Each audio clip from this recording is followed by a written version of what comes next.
Welcome to Apex Classes to a digital platform. Myself Yuvraj Makwana, your science educator. आज हम बात कर रहे हैं पादप व जंतुओं का आर्थिक महत्व, उसका पार्ट 2 के बारे में बात करेंगे। हमने बात की थी पादपों के आर्थिक महत्व के बारे में और कौन से भाग थे पादपों के सब्जियों फलों से जो हमारे लिए फायदेमंद थे। उसके बाद में अपन आज बात कर नेक्स्ट है रेशम कीट पालन। कौन सा है? रेशम कीट पालन। तो इसको देखो, रेशम कीट पालन क्या होता है इसके बारे में बात करते हैं। इसको अपन सेरीकल्चर भी कहते हैं। क्या कहते हैं? सेरीकल्चर। रेशम कीट को क्या कहते हैं भाई? सेरीकल्चर। तो इसको सेरीकल्चर भी कहते हैं।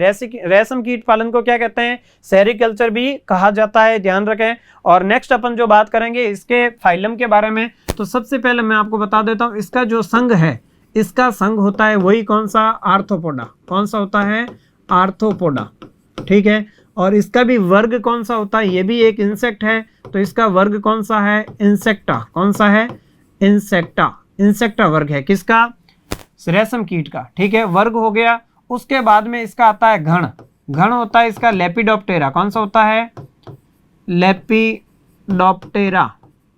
लेपिडोप्टेरा में ये ध्यान रखें, सारी जो बटरफ्लाईज होती है, मधुमक्खियां, वो भी इसी मधुमक्खियां के लेपिडोप्टेरा मतलब बटरफ्लाई यानी तितलियां, बटरफ्लाई, वो भी किस में आती? सारी लेपिडोप्टेरा में ही आती। ये भी तितली के समान ही होता है, तो ये ध्यान रखें। संघ हो गया आर्थ्रोपोडा, वर्ग हो गया इंसेक्टा, गण कौन सा है? लेपिडोप्टेरा। ठीक है। फिर इसकी वंश और जाति यहाँ पे दे रखी है। तो ये देखो, एक है वंश और एक है जाति। तो वंश का नाम तो है क्या आपके? बॉम्बिक्स। क्या नाम है इसके? गण। और उसके बाद में इसकी फैमिली भी होती है, फैमिली, तो उसको अपन कहते हैं फैमिली इसकी कौन सी होती है? बॉम्बिसिडी होती है। कौन सी होती है? बॉम्बिसिडी। और इसका वंश पूछे तो वो होता है बॉम्बिक्स। कौन सा होता है? बॉम्बिक्स होता है, बॉम्बिक्स। ठीक है, बॉम्बिक्स। तो इसका वंश बॉम्बिक्स और जाति कौन सी होती है? मोराई। कौन सी होती है? मोराई। ये इसकी स्पीसीज जाति होती है। इसके नीचे आपको अंडरलाइन करना है। तो वंश और जाति ध्यान रखें। संघ कौन सा है? आर्थ्रोपोडा। वर्ग, गण, ये सभी। 1 नंबर का क्वेश्चन पूछा गया है। इसमें से क्वेश्चन पूछा गया है कि रेशम कीट पालन के गण का नाम लिखिए। किस गण का कीट है? तो कौन सा होगा? लेपिडोप्टेरा राइट होगा। कौन सा होगा? लेपिडोप्टेरा बिल्कुल क्या होगा? राइट होगा। नेक्स्ट जो अपन बात करते हैं कि सबसे पहले जो रेशम कीट पालन के बारे में जो बात करें, तो सबसे पहले इसकी बात हुई कि जापान के जो लोग थे, कहाँ के? जापान के लोग, इन्होंने कपड़े बुनने में, कपड़े निर्माण में इसका उपयोग किया। कपड़े निर्माण में, तो कपड़े निर्माण में सबसे पहले इसका उपयोग किसने किया था? जापान के लोगों ने। कहाँ से? जापान ने। ठीक है। जापान के बाद और कई कंट्रीज ने किया, उसके बाद में भारत ने भी किया। और रेशम कीट पालन में इसमें भारत का तीसरा स्थान भी है। तो रेशम कीट में सबसे पहले अपन जो बात करेंगे कि इसका निर्माण, रेशम कीट किसे कहते हैं, रेशम कीट पालन होता क्या है, उसके बारे में बात करने वाले। रेशम कीट होता क्या है? तो अपन कहेंगे वे कीट जो रेशम का धागा, वे कीट जो रेशम का धागा बनाते हैं, रेशम का धागा बनाते हैं, क्या कहलाते हैं? वो रेशम कीट कहलाते हैं। क्या कहलाते हैं? रेशम कीट कहलाते हैं। रेशम कीट कहलाते हैं। तो रेशम कीट कहलाते हैं, तो वो क्या कहलाते हैं भाई? रेशम कीट कहलाते हैं। तो ध्यान रखें, वो रेशम कीट कहलाते हैं। रेशम का धागा बनाने वाले जो जीव होते हैं वो क्या कहलाते हैं? रेशम कीट कहलाते हैं। और हमने ये पढ़ा था कि ये जो कीट होते हैं वो क्या होते हैं? कौन से वृक्ष पे पाए जाते हैं? तो ये वृक्ष आपको ध्यान में रखना है, वो होता है सहतूत का वृक्ष। कौन सा होता है? सहतूत के वृक्ष पे ये बॉम्बिक्स मोराई की जो जाति है, बॉम्बिक्स मोराई। ठीक है, ये रेशम का कीड़ा है, उसका नाम है। तो वृक्ष तो हो गया सहतूत, और कहीं पे कुछ अलग जातियां पाई जाती है, तो अर्जुन के वृक्ष पे भी पाई जाती है, ध्यान रखें। तो वृक्ष तो हो गया कौन सा? सहतूत। इस वृक्ष पे जो कीट मिलता है, उस कीट का नाम मैंने आपको बता दिया, कौन सा है? Bombyx mori. कौन सा है? Bombyx mori. तो ये बॉम्बिक्स मोराई इसकी जाति है, मोराई। ठीक है। तो ये जो कीड़ा होता है, इस कीड़े से क्या प्राप्त किया जाता है? रेशम प्राप्त किया जाता है। बॉम्बिक्स मोराई के जो कीट है उससे प्राप्त किया जाता है। और विश्व में बात करें अपन तो जापान, और जापान के बाद में दूसरे नंबर पे है चीन, और चीन के बाद तीसरे नंबर पे भारत है। ये भारत का स्थान है। तो ये इसके निर्माण के बारे में है कि इसका निर्माण कहाँ कितने नंबर पे? 1 नंबर पे जापान है, दूसरे नंबर पे चीन है, तीसरे नंबर पे क्या है, भारत का स्थान है। तो ये सारे के सारे जो आपके सामने है वृक्ष सहतूत का और अर्जुन के वृक्ष पे भी मिलते हैं, वो अलग जाति होगी, लेकिन सहतूत के वृक्ष पे मिलने वाली जाति कौन सी है, बॉम्बिक्स मोराई। और जापान व चीन के बाद भारत का कौन सा स्थान है, तो भारत का है कौन सा, तीसरा स्थान है। और भारत में एक ध्यान रखें, एक वर्ष में कितने, एक वर्ष में लगभग कितने, 2 से 7 पीढ़ियां इन कीटों की बनती है, ठीक है। तो ये भी आपको ध्यान रखना है कि एक साल में लगभग 3 पीढ़ियां इनका निर्माण हो जाती है। एक साल में इनकी कितनी पीढ़ियां बन जाती है, 3 पीढ़ियां बन जाती है, ठीक है। और ये ध्यान रखना, एक इंपॉर्टेंट चीज और बता देता हूं, ये क्या करती है, उस वृक्ष के जो पत्ते होते हैं उन पे ये सबसे पहले क्या करते हैं, अंडे देते हैं। और अंडे देने के बाद इनमें से क्या निकलते हैं, लार्वा निकलते हैं। उन लार्वा को कैटरपिलर कहते हैं। ये एग्जाम में बहुत इंपॉर्टेंट है, एग्जाम में पूछा हुआ क्वेश्चन है कि इनके जो रेशम कीट होता है उनके लार्वा का नाम लिखिए, क्या होता है, कैटरपिलर होता है। क्या होता है भाई, कैटरपिलर। इनका गण का नाम क्या है, लेपिडोप्टेरा। तो इनके, अभी मैंने पूछा कि इनके लार्वा को क्या कहते हैं, कैटरपिलर कहते हैं, ठीक है। उसके बाद में वो प्यूपा बनता है, प्यूपा से क्या बन जाता है, अडल्ट बन जाता है। और लार्वा अवस्था में ये क्या करते हैं, इनमें के शरीर में रेशम ग्रंथियां पाई जाती है। रेशम का क्या करती है, स्त्राव करती है। और स्त्राव के बाद ये रेशम अपने शरीर के चारों ओर क्या कर देते हैं, लपेट देते हैं। जैसे आप दीपावली पे कुछ फटाके देखते हैं, उसमें इस प्रकार का शोर भरा हुआ होता है और उसके चारों ओर, माना कि ये शोर भरा हुआ इस प्रकार से, और उसके चारों ओर क्या होता है भाई, तो आप देखते हैं सूतली लपेटी हुई होती है इस प्रकार से। कैसे, ये इस प्रकार से इसके ऊपर सूतली लपेटी हुई थी इस प्रकार से। ऐसे ही रेशम का कीड़ा अपने चारों ओर इस धागे को क्या कर देता है, लपेट देता है और इस प्रकार की संरचना का निर्माण कर देता है, ठीक है। अंदर कीड़ा रहता है और बाहर इस प्रकार से क्या हो जाता है, धागे का निर्माण हो जाता है। तो ये इस प्रकार धागे का निर्माण होता है और फिर इसको अपन कहते हैं, वो क्या कहते हैं, कोकून कहते हैं। क्या कहते हैं इसको, कोकून। ऐसे को क्या कहते हैं, कोकून कहते हैं। और इस कोकून में ये तो है ये, और इसमें इस प्रकार का जो ये कीड़ा था वो इसके अंदर ही होता है। ये कीड़ा इसके अंदर ही पाया जाता है, ठीक है। ये अपने शरीर के चारों ओर इसका निर्माण करता है, उसको क्या कहते हैं, कोकून कहते हैं। और इस कोकून में से यही जो जीव होता है, इनमें जो धागा होता है वो धागा लगभग 1000 मीटर से लगभग 1200 मीटर लंबा होता है। कितना मीटर लंबा होता है, 1000 से लगभग 1200 मीटर, यानी 1 किलोमीटर के लगभग बराबर होता है। तो ये जो जीव होता है अडल्ट होने के बाद में जो ही ये बड़ा हो जाता है, सहतूत की पत्तियां खाता है। और जो लार्वा होता है, वो लार्वा जब बड़ा होने लगता है तो धीरे धीरे उसके शरीर में क्या होती है, रेशम ग्रंथियों से एक स्त्राव तरल पदार्थ निकलता है जो हवा के संपर्क में आने के बाद में कठोर हो जाता है और वो रेशम का निर्माण करता है। ये शरीर के चारों ओर ऐसे लपेटते जाता है, जिसके कारण क्या बनता है, कोकून बनता है, ठीक है। और अडल्ट अंदर ही रहता है। और जब अडल्ट बाहर निकल जाता है इनमें से, तो ये सारे धागे टूट जाते हैं। इसलिए ये अडल्ट होने से पहले ही इनको क्या कर दिया जाता है, गर्म पानी में डालकर इन कीड़ों को मार दिया जाता है और इन धागों को क्या कर दिया जाता है, निकाल दिया जाता है। कुछ कोकून को अगली स्पीसीज के लिए, नई जातियों के लिए रखा जाता है, नहीं उनको मारा नहीं जाता है। ये खुद अंदर से निकल जाते हैं और फिर वापस क्या करते हैं, अंडे देते हैं। तो इस प्रक्रिया को अपन समझ लेते हैं कैसे बनता है। तो ये एक डायग्राम है शानदार सा आपके सामने। सबसे पहले देखो सिल्क वर्म का, इसको सिल्क वर्म भी कहते हैं, सेरिकल्चर, सिल्क वर्म का लाइफ साइकिल। तो लाइफ साइकिल में देखो ये आपके सामने एक अडल्ट मॉथ दे रखा है। ये मॉथ है। मॉथ का मतलब ये है कि ये अपने बैठता है तब देखो पंख फैलाकर बैठता है। क्या करता है, देखो आपसे पूछ ले, ये बटरफ्लाई जैसा ही दिखेगा आपको, आप कुछ भी इसमें डिफरेंट नहीं कर सकते कि बटरफ्लाई है या फिर क्या है, मॉथ है। तो मॉथ का मतलब ये है कि ये अपने जब बैठता है पंख फैलाकर बैठता है। क्या करता है, पंख फैलाकर बैठता है, जबकि बटरफ्लाई कभी भी पंख फैलाकर नहीं बैठती। ये उसमें मेन अंतर है। ये ज्यादातर रात में दिखते हैं और जबकि मधुमक्खियां कब दिखती है, दिन में दिखती है। ये इसका मेन क्या है, डिफरेंट है। तो ये इस प्रकार से ये क्या होते हैं, मॉथ होते हैं। और ये किसका है, सिल्क वर्म एंड रेशम का कीड़ा है। और ये रेशम का कीड़ा सहतूत के वृक्ष पे इस प्रकार के एग देता है, अंडों का निर्माण करता है। और जो ये एग होते हैं, अंडे होते हैं, जो सहतूत के वृक्ष पे इस प्रकार के जो अंडे होते हैं, ये अंडे यहाँ पे देते हैं। और ये अंडे क्या करता है, लार्वा अवस्था में, जो देखो जब अंडे में से लार्वा निकलता है, ऐसी छोटी सी स्ट्रक्चर दिखती है इस प्रकार की। तो ये जो पौधा है, इसके ऊपर, पौधे के ऊपर ये इस प्रकार के क्या है, लार्वा लगा हुआ है। ये इस प्रकार से कैटरपिलर लगा हुआ है जो रेंग कर चलता है इस प्रकार से। और ये पौधों पे कई सारे अलग अलग कैटरपिलर मिलते ही हैं।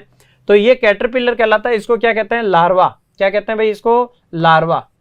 तो इसको लार्वा कहते हैं, ये अंडे थे। और इस लार्वा अवस्था को अपन क्या कहते थे? कैटरपिलर। क्या कहते थे? कैटरपिलर। ये बिल्कुल अच्छे से याद रख देना, एग्जाम के लिए महत्वपूर्ण है।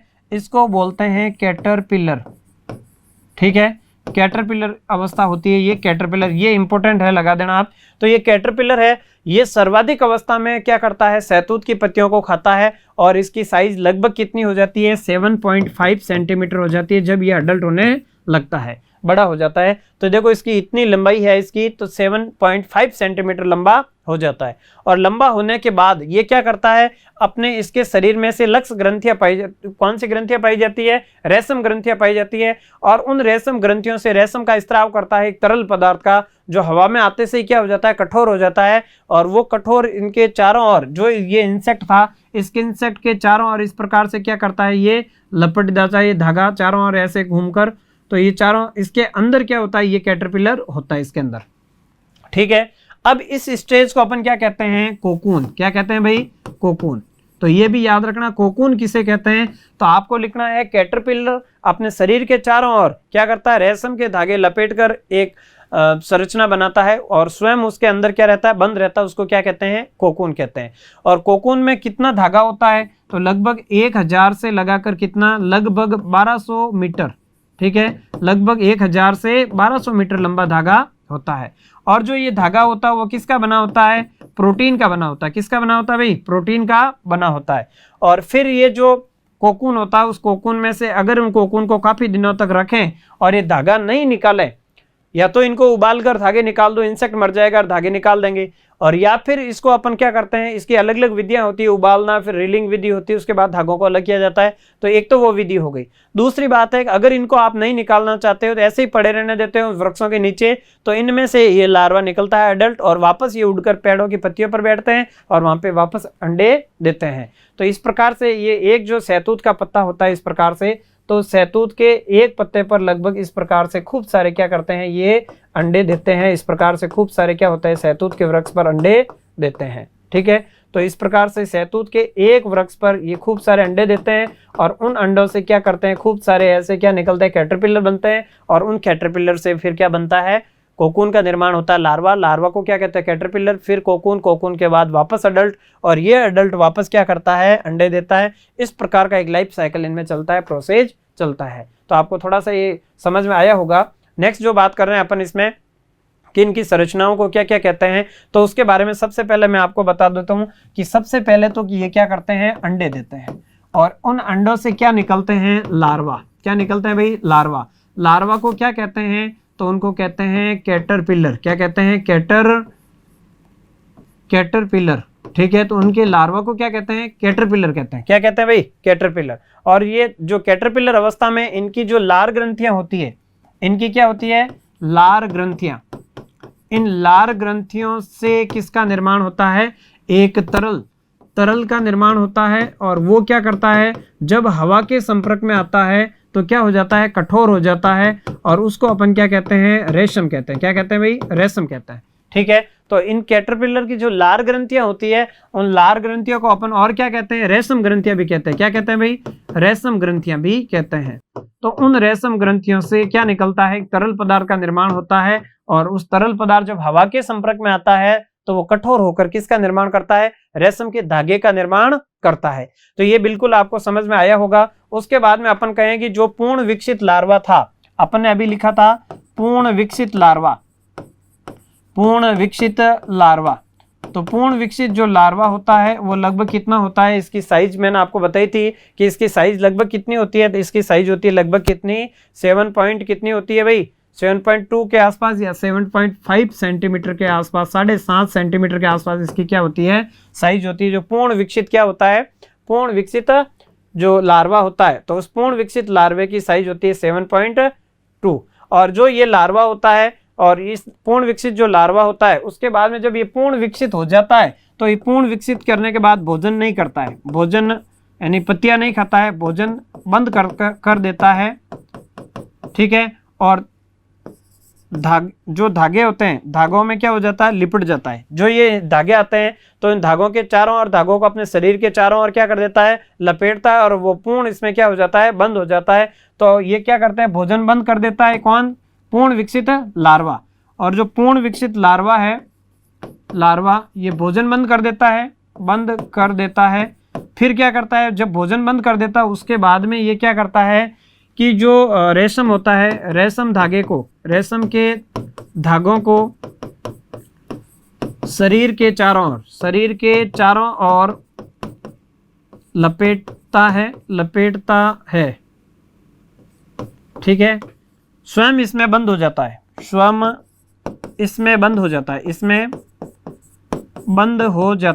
ठीक है, स्वयं उस धागों के अंदर क्या हो जाता है, बंद हो जाता है।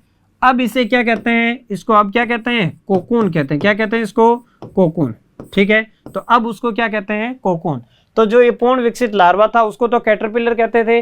फिर जब पूर्ण विकसित हो जाता है, जब लगभग 7.5 सेंटीमीटर का, उसके बाद भोजन करना बंद कर देता है और रेशम के धागों को अपने शरीर के चारों ओर क्या करता है, लपेटता है। और फिर ये लार्वा क्या करता है, स्वयं इसमें बंद हो जाता है। जब स्वयं इसमें बंद होता है तो बंद होने वाले, जब इसमें बंद रहता है तो उस जीव को अपन कहते हैं प्यूपा। क्या कहते हैं भाई, प्यूपा कहते हैं, ये भी ध्यान रखना। और प्यूपा युक्त ऐसे धागों को अपन क्या कहते हैं, कोकून कहते हैं। जो ये धागेनुमा स्ट्रक्चर बनी हुई होती है उसको अपन क्या कहते हैं, कोकून कहते हैं। और उसके बाद में इस कोकून के ऊपर जो धागा होता है, वो धागा की साइज मैंने आपको बताई थी कितनी होती है, लगभग 1000 मीटर या फिर कह सकते हैं 1200 मीटर। 1000 मीटर या कितनी, 1200 मीटर इसकी साइज होती है। नेक्स्ट जो अपन बात करें इसमें कि इसमें कोकून का जो लगभग भार कितना होता है, तो लगभग इसमें कोकून का भार, कोकून का भार, तो इसका जो भार होता है लगभग कितना होता है, 1.8 ग्राम से लगाकर कितना, लगभग 2.2 ग्राम के आसपास होता है। तो 1.8 ग्राम से लगभग कितना, 2.2 ग्राम इसका कोकून का भार होता है। धागे का और जीव का मिलाकर इतना भार होता है, 1.8 ग्राम से 2.2 ग्राम होता है। ठीक है, उसके अलावा जो ये रेशम बना होता है, रेशम धागा या फिर कहें रेशम, तो ये किससे बना होता है, ये प्रोटीन का बना होता है। किसका बना होता है, प्रोटीन का। और इसमें भी 2 प्रकार के प्रोटीन होते हैं। एक होता है सेरिसीन। क्या होता है, सेरिसीन, एक सेरिसीन प्रकार का प्रोटीन होता है। और एक कौन सा होता है, फाइब्रिनिन। कौन सा होता है, फाइब्रिबिन। तो फाइब्रिबिन होता है, एक कौन सा होता है, सेरिसीन। तो एक होता है फाइब्रिबिन, तो ये तो होता है आंतरिक फाइब्रिबिन, और एक कौन सा होता है, बाह्य। 2 प्रकार के प्रोटीन होते हैं, इनसे मिलकर इसका निर्माण होता है। तो ये था आपके कौन सा, रेशम कीट पालन। ठीक है, अच्छे से समझ में आया होगा, इनमें से क्वेश्चन आ सकते हैं, तो बिल्कुल आप अच्छे से इसको पढ़ लेना कि पूर्ण विकसित अंडे होते हैं, उन अंडों से क्या निकलते हैं, लार्वा, और लार्वा से क्या बनते हैं भाई, पूर्ण विकसित क्या बनते हैं, पूर्ण विकसित लार्वा बनते हैं। और फिर उसके बाद में क्या बन जाते हैं, तो उसके बाद में फिर बनते हैं, उसके बाद में बन जाते हैं कोकून, और कोकून के बाद में प्यूपा से कोकून, उसके बाद में वापस अडल्ट होके बाहर निकल जाता है। तो ये बिल्कुल आपको प्रोसेस ध्यान रखना है कि सबसे पहले तो इसमें क्या आते हैं, अंडे आते हैं, और अंडों के बाद में इसमें से क्या निकलते हैं, कैटरपिलर, ये अंडे, और अंडे से निकलेगी लार्वा, और लार्वा जब क्या हो जाते हैं, विकसित, तो उसमें से भोजन करना बंद कर देंगे और उसके बाद शरीर के चारों ओर ऐसे लपेट देंगे, उसको अपन प्यूपा कहेंगे। प्यूपा से कोकून बनता है, कोकून का भार बताया, धागा कितना होता है ये भी बताया, और उसमें जो ये रेशम होता है प्रोटीन का बना होता है। प्रोटीन कौन सी होती है, सेरिसिन होती है, फाइब्रिन होती है। तो ये बिल्कुल आई होप आपको समझ में आया होगा। बिल्कुल नेक्स्ट अपन जो बात करने वाले हैं वो है लाख कीट पालन। कौन सा है, लाख कीट पालन। तो लाख कीट पालन क्या होता है उसके बारे में अपन सबसे पहले बात करेंगे कि लाख कीट पालन क्या होता है। तो लाख कीट पालन क्यों करते हैं, तो अपन सबसे पहले ये बात करेंगे कि जो लाख कीट पालन है, लाख की प्राप्ति के लिए किया जाता है। किसके लिए किया जाता है, लाख की प्राप्ति के लिए किया जाता है। इसका भी जो संघ है वो कौन सा है, तो इसका भी अपन बात करें सबसे पहले, लाख कीट पालन या लैग कल्चर कहते हैं, लैग कल्चर। तो ये लैग कल्चर या लाख कीट पालन है। अपन यूं कहें कि ये क्यों प्राप्त किया जाता है, तो अपन ये कहते हैं कि इसका जो भी संघ है वो भी कौन सा है, आर्थ्रोपोडा है, आर्थ्रोपोडा, और वर्ग कौन सा होगा इसका भी, इंसेक्टा। कौन सा होगा, इंसेक्टा। ठीक है, तो ये उनसे ही प्राप्त किया जाता है, और इनका पालन पोषण करना, लाख हेतु, लाख कीड़ों का पालन पोषण करना लाख कीट पालन कहलाता है। तो अपन यहाँ पे लिखेंगे लाख हेतु लाख के कीटों का पालन करना, कीटों का पालन करना लाख कीट पालन कहलाता है। लाख कीट पालन कहलाता है, लाख कीट पालन कहलाता है, या फिर इसको लैक कल्चर कहते हैं। तो ये लाख कीट पालन करना, लाख होती है जिनसे चूड़ियाँ बनाई जाती है और भी कई आभूषणों के साथ में जोड़ा जाता है। तो लाख की प्राप्ति हेतु क्या करना, लाख के कीड़ों का पालन पोषण करना ही क्या कहलाता है, लाख कीट पालन कहलाता है। ठीक है, और ये ध्यान रखें, इसमें इनमें जो होता है, इसका जो इंसेक्ट होता है या कीट होता है, उस कीट का नाम है लेसिफर लाखा, लेसिफर लाखा। तो लेसिफर लाखा कीट होता है, उससे लाख प्राप्त किया जाता है। इनमें क्या पाई जाती है, इनमें लक्ष्य ग्रंथियां पाई जाती है। क्या पाई जाती है, लक्ष्य ग्रंथियां। लक्ष्य ग्रंथियों को अपन और क्या कहते हैं भाई, लाख की ग्रंथियां पाई जाती है, लक्ष्य ग्रंथियां पाई जाती है, उनसे क्या प्राप्त होता है, अपन को लाख प्राप्त होता है। तो देखो इसमें क्या क्या याद करना आपको, तो एक तो ये याद करना, लाख है तो लाख की कीटों का पालन पोषण करना क्या कहलाता है, लाख कीट पालन कहलाता है। नेक्स्ट है कौन सा, कि इनमें लक्ष्य ग्रंथियां पाई जाती है और इनमें क्या होता है, लेसिफर लाखा इसका नाम है। ठीक है, नेक्स्ट अपन जो बात करें, कि जो ये लक्ष्य ग्रंथियां होती है, इनसे क्या निकलता है भाई, ये लेसिफर लाखा की जो लक्ष्य ग्रंथियां होती है, इनसे रेनिन युक्त क्या निकलता है, रेनिन युक्त पदार्थ निकलता है। ठीक है, रेनिन युक्त पदार्थ निकलता है, किनसे, लक्ष्य ग्रंथियों से रेनिन युक्त पदार्थ निकलता है। ठीक है, और अपन ये कहें कि विश्व में भारत का तीसरा स्थान है, विश्व में भारत का कौन सा स्थान है, तीसरा स्थान है। और लगभग विश्व का कुल लाख है, तो ये विश्व में, ये ध्यान रखें, ये हम आपको बता देते हैं कि जो विश्व में कुल लाख है, विश्व के कुल लाख का लगभग 80% लाख भारत में पैदा होता है। ठीक है, तो 80% लाख भारत में पैदावार होती है भारत में। तो आपको ये फैक्ट याद रखने हैं, लक्ष्य ग्रंथियां पाई जाती है, इसका नाम लेसिफर लाखा है। और बाकी वाला है कि इसमें क्या होती है, विश्व में की तुलना में भारत में कितना होता है, 80% लाख यहाँ पे पालन होता है।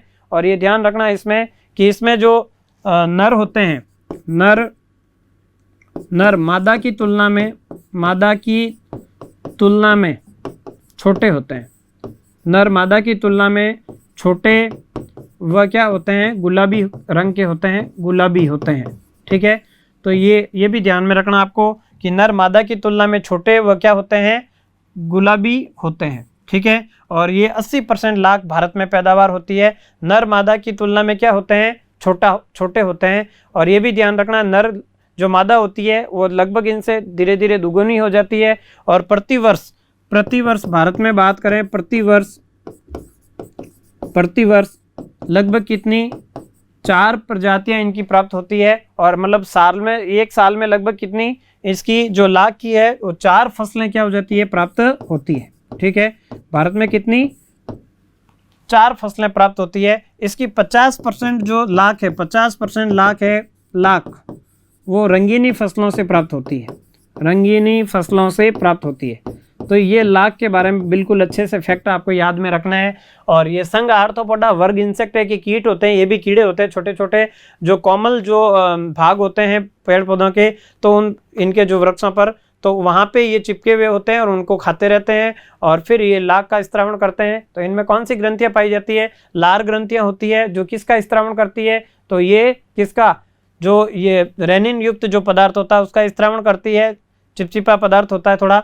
तो 80% लाख भारत में पैदा होता है। नर क्या होता है, मादा की तुलना में क्या होता है, छोटा होता है और गुलाबी रंग का होता है। कीट का नाम याद रखना बहुत इंपॉर्टेंट है, कौन सा है, लेसिफर लाखा। कौन सा है, लेसिफर लाखा। तो बिल्कुल ये आपको ध्यान में रखना है। फिर अपन इसकी बात करेंगे, इसकी विधियों के बारे में, किसके बारे में, विधियों के बारे में बात करेंगे। और लाख का पालन करना लेक संवर्धन भी कहलाता है, या लेक कल्चर या लाख कीट पालन भी कहलाता है। इसकी 2 विधियां होती है। एक होती है कौन सी, ये देखो आप, लाख उत्पादन करने की कितनी, इसकी कितनी विधियां होती है, इसकी 2 विधियां होती है, 2 विधियां होती है, ठीक है। इसकी कितनी विधियां होती है, 2 विधियां होती है। तो इसकी एक विधि है पुरानी देसी विधि और दूसरी कौन सी है, आधुनिक विधि। एक तो कौन सी है, एक तो है कौन सी, पुरानी देसी विधि, और दूसरी कौन सी है, आधुनिक विधि। तो इन दोनों के बारे में अपन बात करने वाले हैं। तो ये दोनों जो विधियां हैं वो क्या है, दोनों पुरानी विधि और आधुनिक विधि। जो आधुनिक विधि है, पुरानी विधि है, ये पहले से आदिवासियों द्वारा उपयोग में ली, आदिवासियों द्वारा प्रयोग में ली गई है, प्रयोग में ली जाती है। ठीक है, तो ये आदिवासियों द्वारा प्रयोग में ली जाती है और ये पुरानी है, इसको अपन देसी विधि भी कहते हैं। देसी वह क्या है, अवैज्ञानिक विधि है, अवैज्ञानिक विधि है, यानी बहुत ही पुरानी विधि है। और क्या है, अवैज्ञानिक, यानी इसमें वैज्ञानिक दृष्टिकोण से खेती नहीं होती है इसमें। और इसमें क्या करते हैं, फसलों को पूरा काट दिया जाता है, फसलों को पूर्ण फसलों को काट दिया जाता है, पूर्ण फसलों को काट दिया जाता है, पूर्ण फसलों को काट दिया जाता है, पूर्ण फसलों को काट दिया जाता है, ठीक है। इससे कीटों को ज़्यादा नुकसान होता है, इससे कीटों को ज़्यादा नुकसान होता है। ठीक है, तो ये सारे कई कीट इसमें क्या हो जाते हैं, मर जाते हैं। दूसरी विधि कौन सी है, आधुनिक विधि। जो आधुनिक विधि है ये क्या है, ये एक वैज्ञानिक विधि है। कैसी विधि है, वैज्ञानिक विधि है, वैज्ञानिक विधि है। ठीक है, वैज्ञानिक विधि है। और ये भी ध्यान रखें, ये वैज्ञानिक विधि है और इसमें क्या कर दिया जाता है, एक साथ में पेड़ पौधों को नहीं काटा जाता है, बारी बारी से पेड़ पौधों को काटा जाता है, एक साथ में इनको नहीं काटा जाता है। और ये ध्यान रखें, जो इसमें कीड़ों को भी क्या होता है, ज़्यादा नुकसान नहीं होता है, और जो आगामी फसल होती है उसको ज़्यादा हानि नहीं होती है बारी बारी से बोने पर। तो ये बिल्कुल आपको ध्यान रखना है कि इन फसलों में, इस फसलों में क्या होता है, फसल को भारी नुकसान होता है। ये एक वैज्ञानिक विधि होती है और इसमें क्या किया जाता है, फसलों को बारी बारी से अलग किया जाता है, कीट अलग, जो बारी बारी से लाख को क्या किया जाता है, बारी बारी से क्या किया जाता है, अलग किया जाता है। और इसमें कीटों को ज़्यादा नुकसान नहीं होता है, कीटों को ज़्यादा नुकसान नहीं होता है, जो ये आधुनिक विधि है इसका एक अनुसंधान सेंटर भी बनाया हुआ है, जो आप कमेंट करके बता सकते हैं कहाँ पे हो इसका अनुसंधान केंद्र। तो इसमें कीटों को ज़्यादा नुकसान नहीं होता है, ये भी ध्यान रखें। और अपन इसका एक अनुसंधान केंद्र बताएंगे, अनुसंधान केंद्र, जहाँ से महेंद्र सिंह धोनी खुद वहीं से हैं। अनुसंधान केंद्र कहाँ पे है इसका, तो अपन कहेंगे भारतीय लाख अनुसंधान केंद्र कहाँ पे, रांची, बिहार में है ये। तो ये लिखेंगे इसका अनुसंधान केंद्र, और इसको वेरी इंपॉर्टेंट लगा के याद करना, भारतीय लाख अनुसंधान केंद्र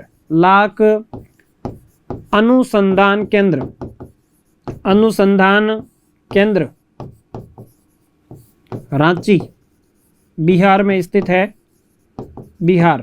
तो रांची बिहार में ये स्थित है, भारतीय लाख अनुसंधान केंद्र रांची। इसको वेरी वेरी इंपॉर्टेंट लगा देना और इसको याद करना है आपको कि अनुसंधान कहाँ पे स्थित है। ठीक है, नेक्स्ट जो अपन बात करने वाले हैं, मछली पालन।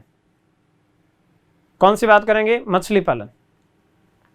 तो क्या होता है मछली पालन, तो मछलियों को क्यों पालते हैं, ये क्या होते हैं, प्रोटीन के स्रोत होते हैं। क्या होते हैं, तो ये खाद्य भाग होते हैं और प्रोटीन के क्या होते हैं, स्रोत। तो ये खाद्य भाग का अंश है और क्या है, प्रोटीन के स्रोत है। क्या है, प्रोटीन के स्रोत है।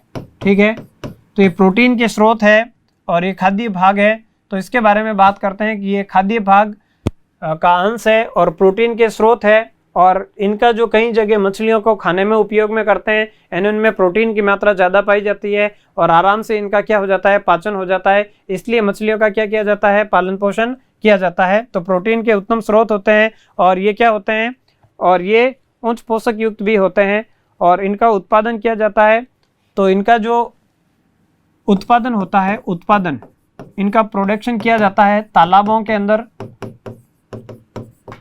कृत्रिम तालाब भी बनाए जाते हैं। तो इनका उत्पादन किया जाता है कहाँ पे, बड़े बड़े जो बांध होते हैं या तालाब होते हैं उनके अंदर इनका प्रजनन कराया जाता है, वह उत्पादन कराया जाता है। तालाबों में क्या कराया जाता है, प्रजनन व उत्पादन, यहाँ पे होता है।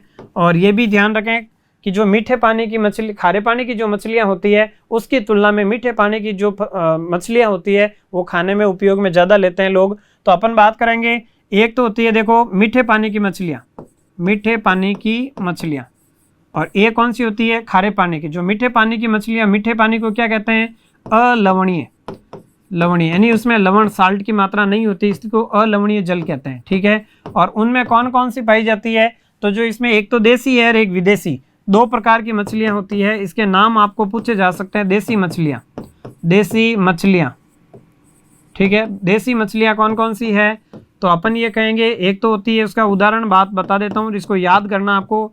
एक है लेबियो, कौन सी है, लेबियो रोहिता, इसका नाम होता है लेबियो रोहिता, लेबियो। एक जिसको अपन सामान्य भाषा में इसको रोहू भी कहते हैं, क्या कहते हैं, रोहू, ठीक है। दूसरी होती है कतला, कौन सी होती है, कतला, ठीक है। और तीसरी होती है मृगला, ठीक है, मृगल या मृगला। तो ये तीन मछलियां हैं, लेबियो रोहिता जिसको रोहू कहते हैं, कतला कतला और मृगला, ये देसी मछलियों के नाम है। एक होती है विदेशी मछलियां, ठीक है, विदेशी मछलियां, उसको भी खाने में उपयोग में लेते हैं, विदेशी मछली। तो विदेशी मछलियां कौन कौन सी होती है, वो होती है कॉमन कार्प, क्या होती है भाई, कॉमन कार्प, कॉमन कार्प। तो ये जो मछलियां होती है कॉमन कार्प, देसी और विदेशी मछलियां। आई होप ये वीडियो आपको समझ में आया है, तो ये लाइक करें, शेयर करें। नेक्स्ट वीडियो में फिर मिलते हैं, तब तक के लिए धन्यवाद। सब्सक्राइब करें हमारा apex classes edutech YouTube channel, साथ ही बेल आइकन को क्लिक करना बिल्कुल ना भूलें, ताकि आगे आने वाले सभी यूट्यूब वीडियोस की अपडेटेड नोटिफिकेशंस सबसे पहले आपको मिले। Apex classes edutech, subscribe now.